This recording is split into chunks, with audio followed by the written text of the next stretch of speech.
ذرا تصور کریں کہ ایک بہت بڑی اور شاندار جدید عمارت ہے جہاں ہزاروں لوگ اپنے روزمرہ کے کاموں میں مصروف ہیں۔ بالکل ایک عام دن کی طرح ہے نا؟ ہاں بالکل، ہر طرف چہل پہل ہے اور منافع بخش سودے ہو رہے ہیں، کافی کی پیالیاں میزوں پر رکھی ہیں، اور اچانک ایک کان پھاڑ دینے والا فائر الارم بجنا شروع ہو جاتا ہے۔ اور کسی کو نہیں معلوم کہ آگ کہاں لگی ہے۔ ایگزیکٹلی، یعنی یہ بھی نہیں پتا کہ حقیقت میں آگ لگی بھی ہے یا نہیں، لیکن ہر کوئی اپنا سامان اور اپنے لیپ ٹاپس اور فائلیں چھوڑ کر اندھا دھند ایگزٹ دروازے کی طرف بھاگنا شروع کر دیتا ہے۔ دروازے پر شدید رش لگ جاتا ہے، بھگدڑ مچ جاتی ہے۔ اور جو لوگ پرسکون رہنا بھی چاہتے ہیں نا، وہ بھی اس ہجوم کے دباؤ میں کچلے جانے کے ڈر سے باہر کی طرف دوڑ پڑتے ہیں۔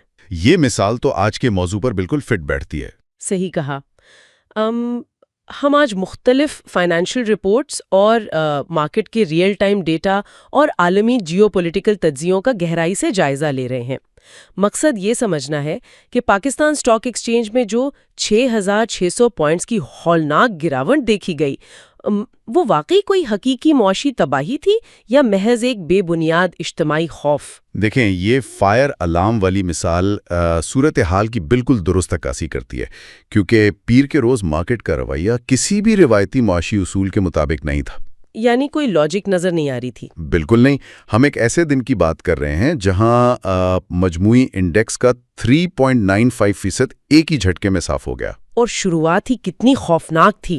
مارکیٹ کھلتے ہی 5000 پوائنٹس کے گیپ ڈاؤن اوپننگ کے ساتھ کھلی۔ ہاں، یہ گیپ ڈاؤن اوپننگ کا مطلب ہی یہی ہے کہ راتوں رات فروخت کرنے والوں کے اتنے آرڈرز جمع ہو چکے تھے کہ خریداروں کا کوئی نام و نشانی نہیں تھا۔ حیرانی کی بات یہ ہے کہ مارکیٹ نے دن کے دوران تھوڑی بہت مزاحمت کی کوشش ضرور کی تھی۔ ہاں، انٹرا ڈے میں انڈیکس نے 16,63,612 کی سطح کو چھوا تھا، لیکن اس نام نہاد بہتری کے وقت بھی مارکیٹ 3,800 پوائنٹس منفی کھڑی تھی۔ یعنی یہ ایک ایسا ریباؤنڈ تھا جس میں کوئی جان نہیں تھی۔ اور پھر بالآخر 1,64,000 کا وہ اہم نفسیاتی اور ابتدائی سپورٹ لیول ٹوٹ گیا جس پر تمام ٹیکنیکل اینالسٹس کی نظریں تھیں۔ اور مارکیٹ دن کے اختتام پر 1,60,591 کی کم ترین سطح پر بند ہوئی۔ یہاں جو چیز مجھے سب سے زیادہ پریشان کر رہی ہے وہ حجم اور مالیت کے اعداد و شمار ہے۔ حجم کا ڈراپ تو واقعی حیران کن تھا۔ بالکل، پچھلے سیشن میں مارکیٹ کا حجم 1,08,00,000,000 شیئرز تھا، جو اس کریش میں سمٹ کر صرف 91,55,00,000 شیئرز رہ گیا۔ صرف شیئرز کے حجم پر ہی نہیں، سرمایہ کی مالیت پر بھی غور کریں۔ پچھلے سیشن کی 572 ارب روپے کی خاطر مالیت گر کر 427 ارب روپے پر آ گئی۔ واقعی یہ تو بہت بڑا فرق ہے۔ ہاں، اور ٹریڈز کی کل تعداد 516,149 سے کم ہو کر 4,83,726 رہ گئی۔ اور اگر ہم سٹاکس کی کارکردگی دیکھیں تو کل 483 سٹاکس میں ٹریڈ ہوا، جس میں سے 377 منہ کے بل گرے، اور محض 66 میں اضافہ ہوا جبکہ 40 میں کوئی تبدیلی نہیں ہوئی۔ یہ نمبر صرف یہ نہیں بتا رہے ہیں کہ مارکیٹ گری ہے، بلکہ یہ بتا رہے ہیں کہ خریداروں نے مکمل طور پر ہڑتال کر دی تھی۔ صحیح بات ہے۔ ایک صحت مند مارکیٹ میں جب قیمتیں گرتی ہیں تو خریدار سستے شیئرز اٹھانے کے لیے کود پڑتے ہیں، جس سے حجم بڑھتا ہے۔ لیکن یہاں خریداروں کی عدم موجودگی اس بات کی نشاندہی کرتی ہے کہ خوف کس حد تک سرایت کر چکا تھا۔ انڈیکس پر لائیں تو تصویر مزید خوفناک ہو جاتی ہے۔ کیسی 100 کا حجم تو تقریباً آدھا رہ گیا تھا نا؟ ایگزیکٹلی، 45.6 کروڑ شیئر سے کٹ کر 23.3 کروڑ شیئرز پر آ گیا۔ ان 100 صفحے اول کی کمپنیوں میں سے 93 سٹاکس گر گئے، صرف 5 میں اضافہ ہوا اور 2 غیر تبدیل شدہ رہے۔ اور اب یہاں ایک بہت بڑی الجھن پیدا ہوتی ہے۔ کس طرح کی الجھن؟ دیکھیں، ایک طرف یہ قیامت خیز نمبرز ہیں اور دوسری طرف مارکیٹ کے پاس 2 انتہائی شاندار خبریں موجود تھیں جنہیں مکمل طور پر کوڑے دان میں پھینک دیا گیا۔ ہاں، وہ ڈپازٹس والی خبر۔ پہلی خبر سعودی عرب اور قطار کی جانب سے پاکستان کے لیے $5 ارب کے نئے ڈپازٹس کی یقین دہانی تھی۔ اور دوسری خبر جو زیادہ ٹھوس ہے وہ کیسی 100 کی 100 بڑی کمپنیوں کے منافع کے حوالے سے تھی۔ بالکل، کیلنڈر ایئر 2020 فیریف کے لیے 9% اضافے کی پیشگوئی کی گئی ہے، جو کہ 1,776 ارب روپے بنتے ہیں، یعنی تقریباً $6.3 ارب کا خاطر منافع۔ تو ایسی شاندار خبریں ہونے کے باوجود لوگوں نے انہیں نظر انداز کیوں کیا؟ میرا مطلب ہے کیا مقامی سرمایہ کاروں کے لیے ملکی معیشت سے زیادہ عالمی جیو پالیٹکس اہمیت اختیار کر گئی ہے؟ دیکھیں، وہیں تو سارا کھیل پوشیدہ ہے۔ جب مارکیٹ کو اسلام آباد میں ہونے والے امن مذاکرات کی ناکامی کی خبر ملی تو ان شاندار اعداد و شمار کی اہمیت صفر ہو گئی۔ یعنی امریکہ اور ایران کے معاملات کا اثر یہاں پر آ۔ بالکل، امن مذاکرات کی ناکامی کا مطلب تھا مشرق وسطیٰ میں کشیدگی کا برقرار رہنا، جس کے نتیجے میں عالمی منڈی میں تیل کی قیمتوں میں فوری طور پر 8% کا بڑا اضافہ دیکھا گیا۔ اور یہ افواہیں بھی تو گردش کر رہی تھیں کہ تیل $130 فی بیرل تک جا سکتا ہے۔ جی، اور جب ایسی افواہیں آتی ہیں تو قلیل مدتی خطرات اور عدم استحکام طویل مدتی منافع کی خبروں کو دبا دیتے ہیں۔ لیکن ذرا رکیے، یہیں پر مجھے ایک منطقی خلا نظر آتا ہے۔ اچھا، وہ کیا؟ مطلب یہ بات سمجھ میں آتی ہے کہ تیل مہنگا ہونے کی خبر سن کر ایک عام انفرادی سرمایہ کار یعنی ریٹیل انویسٹر گھبرا گیا ہوگا، اس نے پینک سیلنگ شروع کر دی اور مارکیٹ بیئرز کے کنٹرول میں چلی گئی۔ صحیح کہہ رہی ہیں آپ۔ لیکن مارکیٹ کو صرف ریٹیل سرمایہ کار تو نہیں چلاتے نا، بڑے میوچل فنڈز ہیں، انشورنس کمپنیاں ہیں اور ادارہ جاتی سرمایہ کار یعنی انسٹیٹیوشنل انویسٹرز بھی تو بیٹھے ہیں۔ ہاں، جن کا کام ہی نمبرز کو دیکھنا ہوتا ہے۔ ایگزیکٹلی، وہ تو جذبات پر نہیں بلکہ فنڈامنٹلز پر کھیلتے ہیں۔